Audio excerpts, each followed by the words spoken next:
Beer, pizza, whatever. Hello, and welcome back to the Beer, Pizza, Whatever studio, or as the local kids call it, Uncle Gary's secret sex dungeon. I'm Kyle. And I'm Gaz, and once again we are going to review some stuff, drink some beer, eat some pizza, and probably still talk a lot of bullshit. What's coming up on tonight's show then, Gaz? We're going to review some Evil Dead, as seeing it as the weekend that the new Evil Dead comes out. We're going to eat some pizza. I am drinking, this week I'm drinking Budweiser. Kyle is still drinking his oily length. Yeah, I've got Skull, I've got Budweiser, I've got Stella, I've got Stars. Sol as well. Sol? Where the hell are you getting Sol from? I don't know, it's in the fridge. Sounds like a Desperado Sol. Is it Desperado? I think that one stands for sexy old lady. Sol, the sexy old lady beer. But yes, we're going to drink, we're going to have some beer. We've got the special beer. What's the special beer? Oh, Bombardier. Bombardier this week. Supporting the British. Or as the French would call it, Bombardier. The Bombardiers. Is that Diaz or bombs? I don't know. But before we get into it, here's a movie promo for this year's most anticipated movie. It's a blockbuster. It's a hit. It's this year's summer blockbuster. Here it is. Hope you enjoy it.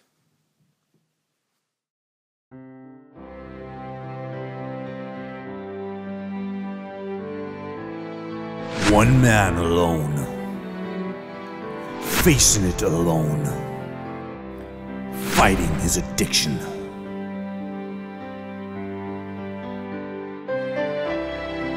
One bite at a time.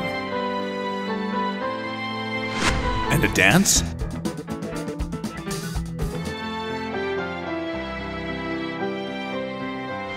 But the demons always win.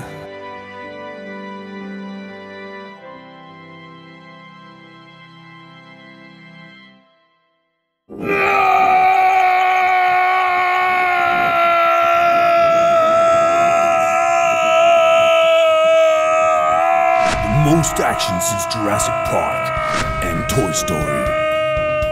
Brett Fist Punch is... Yeah! I'm gonna really fucking smash you! Smash! Smash! Smash! Smash! Smash! The Pasty Smasher. I'm gonna smash your pasty.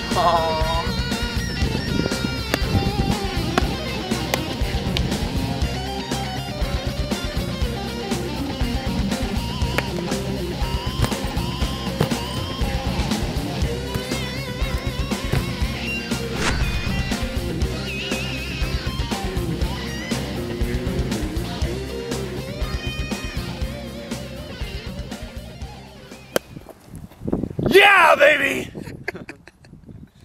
Keep watching out for that movie. It's coming out soon. It's 2013. It looks like a belter. But we're here, Talk about Evil Dead. It's out in America at the moment, and it looks terrifying. It looks scary. A completely different spin. More, I think, horror focused than sort of black comedy. the original version of the Evil Dead didn't take off as a horror, so when they made the Evil Dead 2, they thought, well, we'll make it as a comedy, and it came across as a black comedy because it was never like... But let's start from the beginning and go back to Within the Woods, which is like the sort of precursor to the Evil Dead movies. It's not really like an Evil Dead film, is it? But it's like the precursor. Yeah, it's not an Evil Dead film as such, but it's got so much like essence of the Evil Dead. What it is, if you don't know, it's a 30-minute movie that was made. It was for investors, so the filmmakers could say, look to potential investors, look at this horror movie that we've made, a short movie, we can do this, if you invest money in our film, we can make a feature film. That's basically what... That's pretty much what it did. And they use a lot of the techniques through the whole entire... Yeah, it's a lot of recycled shit in Within the Woods that they use for Evil Dead. It's I say mediocre. It is a mediocre film. It's very mediocre in the sense that it was just like it's a pitch to the investors. Yeah, it's Bruce Campbell's character. He's the main bad guy. Yeah, he's the main bad guy. He's actually the bad guy in that one. He's the one who comes possessed. That's my last Skull. Stella now. He's drinking Stella now. He's finished Kyle's oily length. Evil Dead 1. I think it was made in about 78 or 79. Late 70s, early 80s. A group of friends basically go to a cabin in the woods for an orgy. They find a book which is the Necronomicon Ex Mortis. But if you translate Necronomicon Ex Mortis, it basically means in Swahili, book that will teach you. No. It means Kama Sutra. Yeah, exactly right. It's the Kama Sutra. It is. That's right. It's the Kama Sutra of the dead.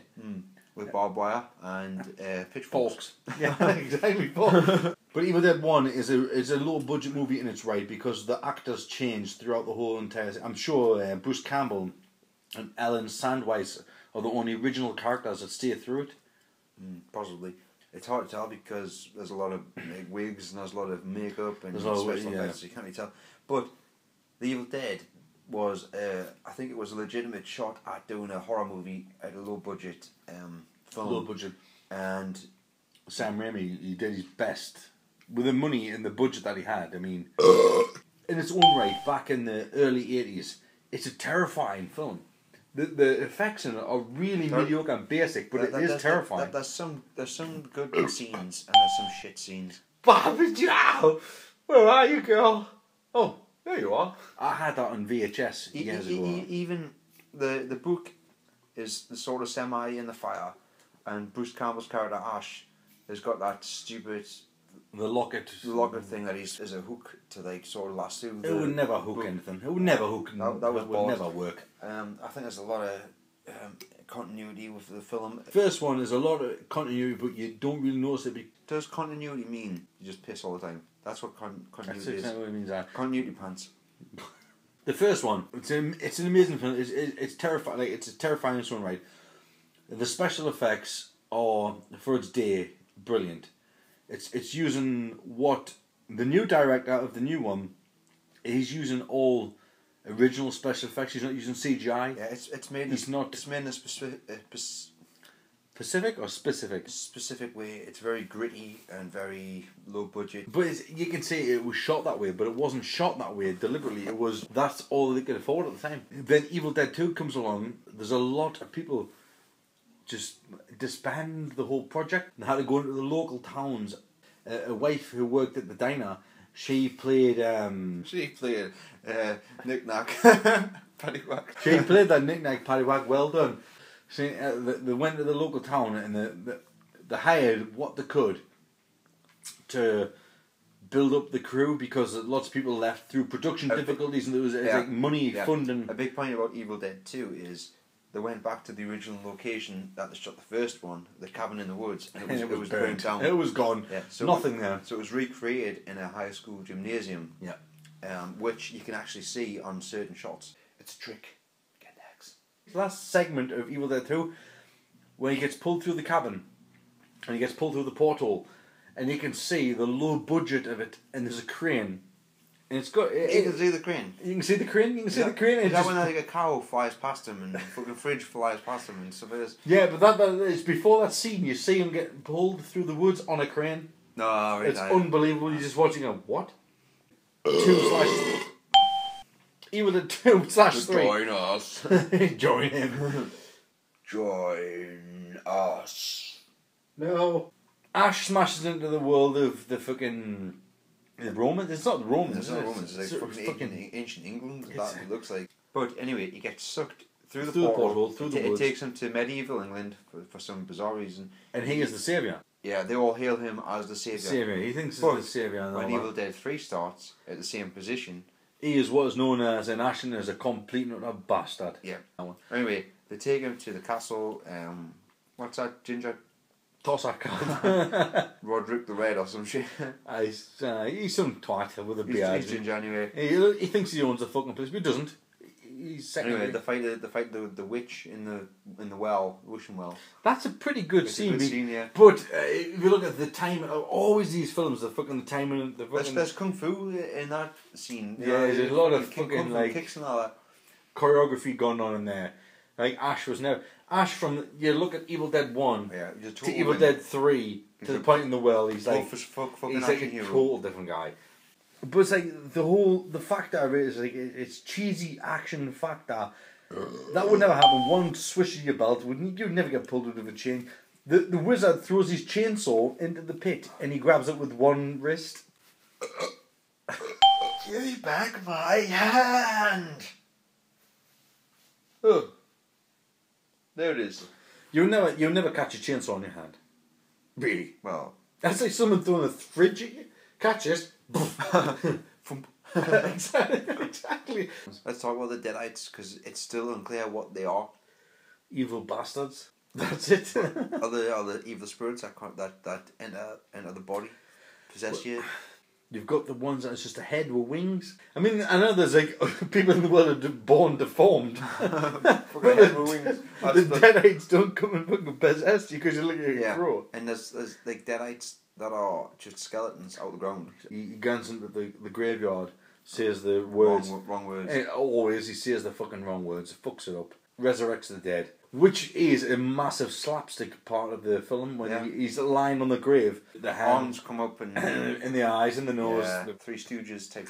It's definitely not in the same vein. Slapstick comedy. I mean, I was the first one that I saw. The third one. The third one. As a kid, I watched it when I was about 11 or something like that. It was more. It's not a horror movie. That's definitely you can't class the third one as a horror movie. No. The ending where Ash ends up back at S-Mart. S-Mart. Yeah. Shop Smart. Yeah. Shop S-Mart. But that was the version that I thought was like the usual movie. The proper version. But it's not. It wasn't. Yeah, it's a apocalyptic version. Yeah, that's how it finishes. So, and apparently that's how Evil Dead 4 is going to start. And the fact that they brought the new one, original back, a remake to the newer people of the genre of horror without this CGI effect, I'm all for it. I cannot wait to see it. The trailers are unbelievable. If you have the chance to see the new Evil Dead film, watch it. We highly recommend it because we want to see women be sick on other women's faces, and that's what you get with Evil Dead. Exactly. We love guns pouring out of a women's orifices. If a gun is pouring out of a woman's orifice, you're in for a good time. We're going to go for a quick break now and drink a few beers, take a few pisses, drink our piss. Drink our tramp's piss. We're going to order a pizza. We're going to order the usual, which you will see. We're going to order that. You're going to watch this new trailer for this other new film that's coming out soon. And we'll see you back in a few. One man against it all. In a world full of temptations. Oh, the temptations! He finally hit the wall. Terrence Brasswater is the man who piddled on the bathroom floor.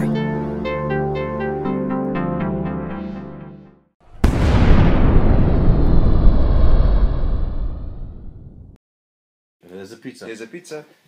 Here's the pizza. Hold on, everyone. Here's a pizza.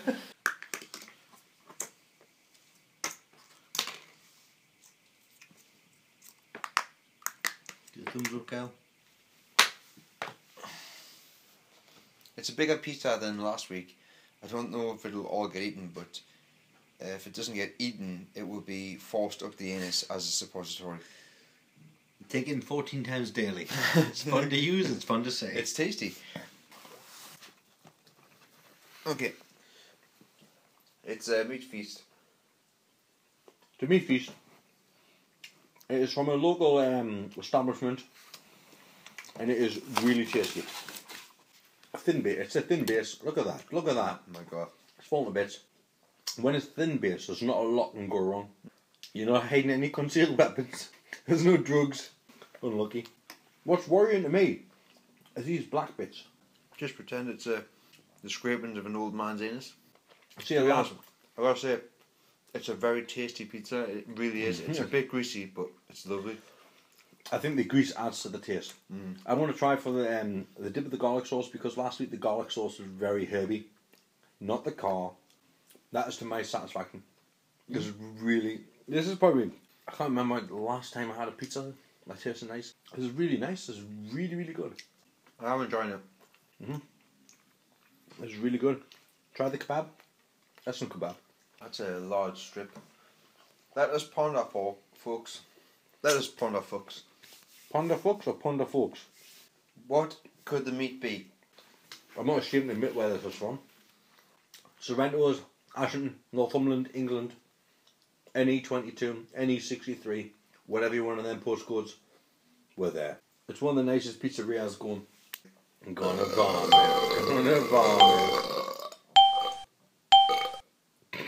Yeah, that was a forced one, but I like it. Oh, fucking. Oh, you dick.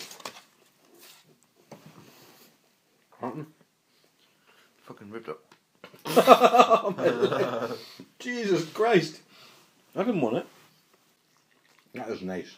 That's a nice pizza. It instantly irritates the bowel, which I like. This food is amazing. My mouth is greasier than a fucking $2 hooker. I mean, seriously. You could dab this with a towel, it would slide off.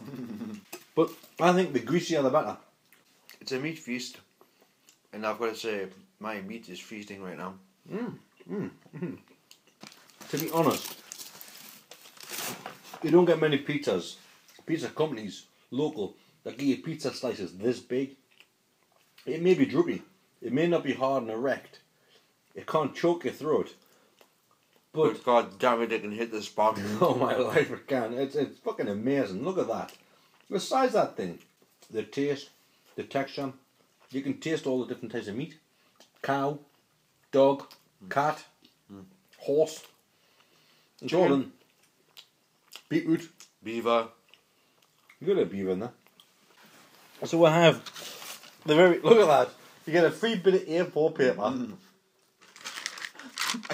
Wow, I can write all my notes on this. So this week's pizza is 4 thumbs up and 2 fingers up.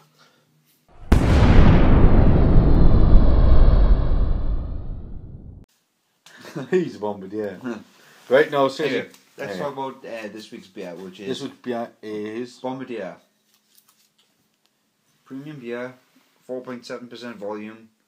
Wells. Wells. Wells Bombardier. It's actually one of our favourites, isn't it? Bombardier. Due to the fact that Rick Mail It's in the advert, yeah. It does the adverts. Yeah, that's enough to sell it, really. Let's have a few fucking swigs of this. 4.7 Bombardier Wells. It doesn't taste like every other weird beer. It's not a kick in the arse off though. It's actually the bite behind it, like a bit of strength. It's like you can imagine if you drank like 24 of these, you'd be absolutely and totally fucked. Oh, you couldn't. To be honest with you, 4 of these would fuck me. To be honest, one of these is fucking me now. So yeah. It's a heavy beer. Like it's very heavy. It lays on you. It lays on you. It doesn't help with heartburn one bit. No, Claire, the passengers are letting another few gulps in. See, I've had worse. I've had a lot of worse beers. It's a good. This beer. is like a really good. It's a good rich ale. It's English, which is a bonus for us. Yep. Any Americans out there, try and find yourself some Bombardier. Let's try it. I dare you. Try it. Well, it's Wells, Bombardier. It's English. Premium beer. It's 4.7 volume percent. It's got a good bite. You drink it and it tastes like every other beer you've had, but the bite behind it is a bit more of a kick. Yeah, isn't it? It goes down well with chips or fries. Fries if you're in America. Brewed in the heart of England, which is clearly Newcastle. Yep.